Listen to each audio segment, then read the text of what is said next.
Welcome to hit TV health. తీపి తినడం కూడా చాలా మందికి ఇప్పుడు ఒక వ్యసనంలా మారింది. కొందరు స్వీట్లు కనబడగానే తినకుండా ఆగలేరు. కానీ అది అధికంగా తీపి తింటే ఆరోగ్యానికి ముప్పు తప్పదని నిపుణులు హెచ్చరిస్తున్నారు. తీపి పదార్థాలు ఎక్కువగా తింటూ ఉంటే అంత ఎక్కువగా తినాలనిపిస్తుంది.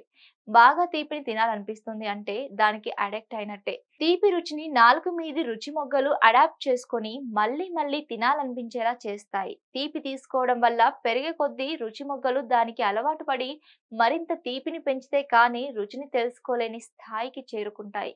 ఎక్కువ మొత్తంలో తీపిని తీసుకున్నప్పుడు హార్మోనల్ స్పందనతో పాటు శరీరం ఉత్తేజితమవుతుంది. తరువాత అది డౌన్ అయిపోతుంది. దాంతో మళ్ళీ తీపిని తినాలనే కోరిక కలుగుతుంది.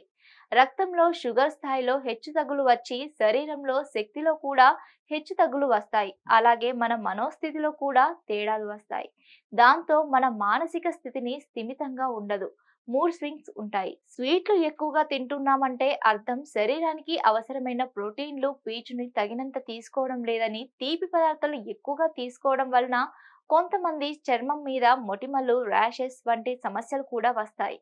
తీపి ఎక్కువగా తింటున్నప్పుడు శరీరంలోని ప్రాంకియాస్ ఎక్కువ ఇన్సులిన్ ని ఉత్పత్తి చేస్తుంది.